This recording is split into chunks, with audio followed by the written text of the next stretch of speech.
Assalamualaikum warahmatullahi wabarakatuh. Perkenalkan, nama saya Fitra Madani dengan NIM 2407050095. Saya akan menjelaskan mengenai bab 8, yaitu Mobile Device Security.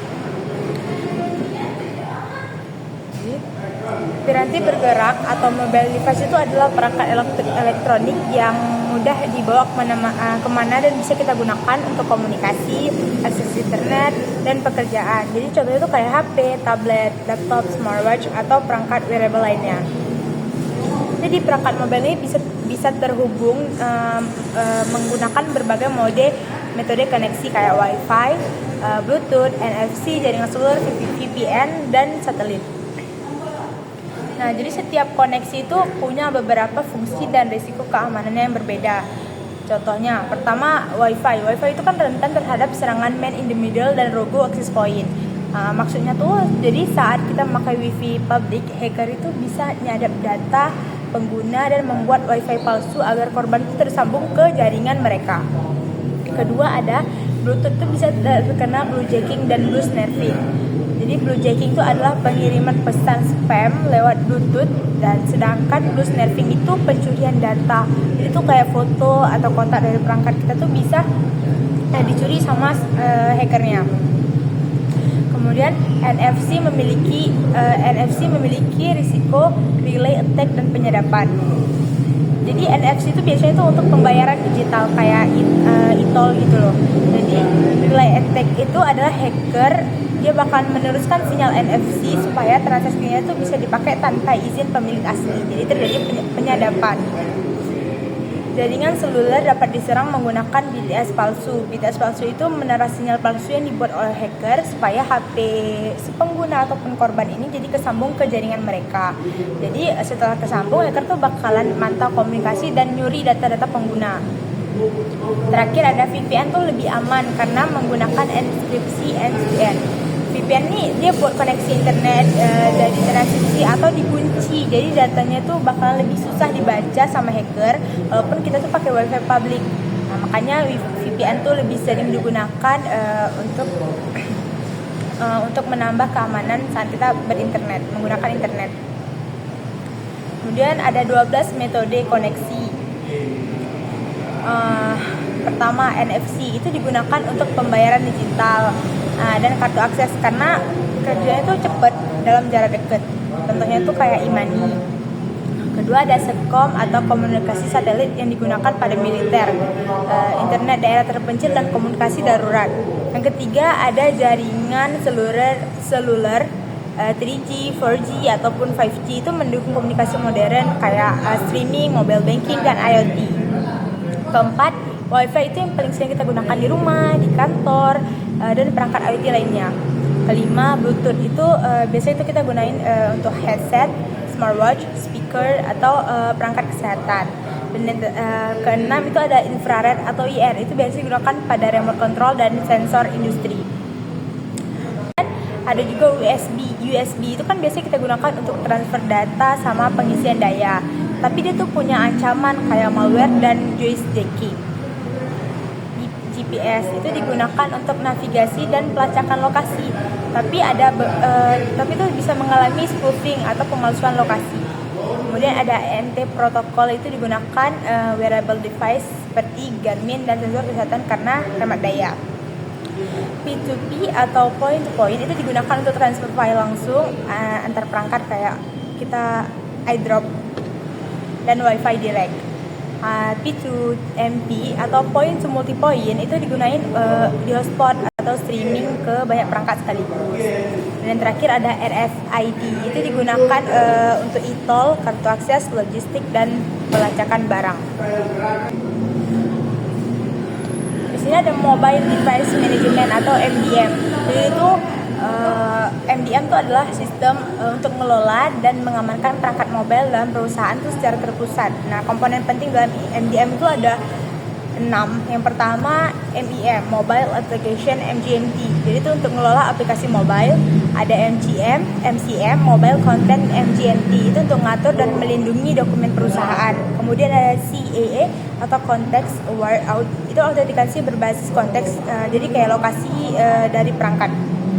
Kemudian MEM, Mobile Email MGMT, itu untuk mengelola email perusahaan. Ada MTD, Mobile Threat Defense, untuk mendeteksi adanya ancaman dan malware.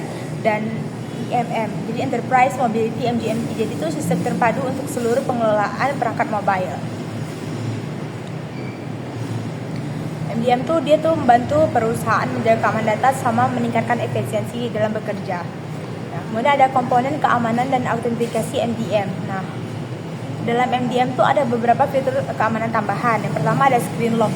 Itu digunakan untuk mengunci perangkat menggunakan PIN, password atau biometrik. Nah, password dan PIN itu kan diatur dengan kebijakan tertentu supaya password atau PIN itu nggak lemah. Jadi ada kompleksitas dan batas percobaan untuk kita login gitu. Kemudian ada biometrik, jadi itu kayak sidik jari, Face ID, supaya itu kasih keamanannya lebih tinggi. Nah, kemudian ada push notification, jadi digunakan sama administrator untuk ngirim peringatan atau update keamanan itu secara real time. Ada geolocation dan geofencing, itu digunain untuk melacak lokasi perangkat dan membatasi akses berdasarkan area tertentu gitu. Selain itu juga ada full device encryption, jadi untuk mengenkripsi seluruh data perangkat. Dan ada containerization, jadi itu untuk memisahin data kerja dan data pribadi. Kemudian ada kebijakan penggunaan perangkat mobile. Nah, perusahaan itu memiliki beberapa model kebijakan perangkat mobile. Pertama ada BOID atau Bring Your Own Device. Jadi perusahaan tuh bolehin karyawan itu bawa perangkatnya sendiri untuk bekerja. Jadi dia tuh bakalan lebih fleksibel dan hemat biaya untuk si perusahaannya. Nah, tapi resikonya tuh bakalan kecampur sama data pribadi sama data kerja. Kemudian ada company owned personally enabled. Jadi perangkatnya tuh milik perusahaan tapi kita tuh masih boleh gunain secara pribadi. Kemudian ada COBO, company owned business only. Jadi tuh perangkatnya dari perusahaan tapi itu cuma bisa digunain untuk bisnis. Kita nggak boleh gunakan secara pribadi, tapi itu pasti bakalan buat keamanannya itu lebih tinggi, lebih bagus gitu. Dan yang terakhir ada choose your own device. Jadi tuh karyawan tuh boleh pilih perangkat dan daftar resmi perusahaan supaya itu kita lebih aman tapi lebih terkontrol juga. Kemudian ada resiko keamanan perangkat mobile. Pertama ada penggunaan wifi publik itu kan pasti rentan terhadap sniffing dan penyadapan. Kedua, itu bakal terjadi pencampuran data pribadi dan data kerja pada sistem BIOS. Ketiga tuh ada malware dan phishing yang dapat mencuri data perusahaan. Keempat, jadi perangkat yang nggak diperbarui atau dipasang patch keamanan. Kelima, disposal itu perangkat yang tidak aman sehingga data masih bisa diambil. Dan terakhir, ancaman internal dari pengguna yang menyalahgunakan akses perangkat. Kemudian ada implementasi MDM Enterprise. Jadi itu dilakukan dengan dua cara. Yang pertama on-premise MDM, yaitu servernya itu dikelola sendiri sama perusahaan. Kelebihannya tuh kontrolnya tuh penuh terhadap data, tapi dia butuhin biaya dan tim IT yang besar. Kemudian ada cloud atau SES MDM, dia tuh lebih fleksibel, mudah digunain dan update otomatisnya tuh dari vendor. Tahapan implementasi MDM tuh dimulai dari kita identifikasi kebutuhan, kemudian milih mode deploymentnya, instansi server dan agen, kemudian enrollment perangkat, kita terapin kebijakan dan monitoring dan juga audit. Kemudian ada solusi MDM dan kategori pendukung. Nah, kita di sini kita bakal jelasin beberapa tools atau sistem yang dipakai sama perusahaan buat ngatur dan ngamanin perangkat mobile dari karyawan. Yang pertama, ada MDM atau Mobile Device Management. Jadi itu fungsinya tuh buat ngatur perangkat kayak HP, tablet atau laptop secara terpusat. Jadi tim IT-nya tuh bisa ngecek perangkat atau setting sampai hapus data dari jarak jauh kalau perangkatnya tuh hilang. Yang kedua ada MDM atau Mobile Application Management. Kalau ini tuh fokusnya tuh lebih ke aplikasi. Jadi perusahaan tuh bisa ngatur aplikasi apa aja yang boleh dipakai sama karyawannya untuk kerja. Jadi update aplikasi itu bakal otomatis dan akan ada aplikasi yang diberi batasan akses supaya datanya tuh supaya data dari perusahaan itu tetap aman. Kemudian ada MCM atau Mobile Content Management. Jadi itu dipakai untuk ngatur file dan dokumen perusahaan. Jadi cuma orang tertentu aja yang bisa akses dan edit file tersebut. Kemudian ada Mobile Email Management. Jadi tuh sistemnya itu dipakai buat ngamanin email perusahaan. Kayak kita bisa enkripsi email atau batasin dalam lampiran supaya datanya tuh nggak gampang bocor. Ada juga MTD atau Mobile Threat Defense. Jadi fungsinya itu untuk deteksi ancaman kayak malware, phishing atau aktivitas yang mencurigakan di perangkat mobile tuh secara real time.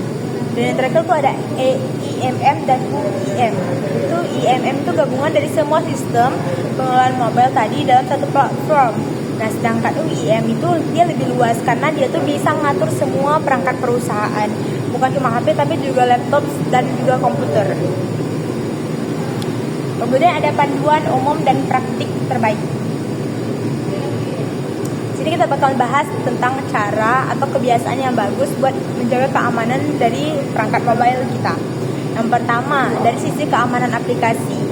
Kita tuh jangan nyimpen password tuh sembarangan, harus pakai enkripsi atau autentikasi tambahan kayak 2FA supaya tuh akunnya lebih aman. Jadi selain itu juga aplikasinya tuh harus punya fitur auto logout biar perangkat yang nggak dikenal itu bisa nggak masuk. Kemudian ada keamanan data. Data penting itu harus kita enkripsi supaya kalau perangkatnya hilang atau dicuri, datanya tuh nggak bisa langsung dibuka orang lain. Jadi itu kita harus nge-backup data juga penting supaya data tetap aman kalau terjadi kerusakan atau serangan dari malware. Ketiga, keamanan jaringan. Jadi kalau wifi atau bluetooth nggak dipakai, lebih baik kita matikan supaya nggak gampang disusupi gitu.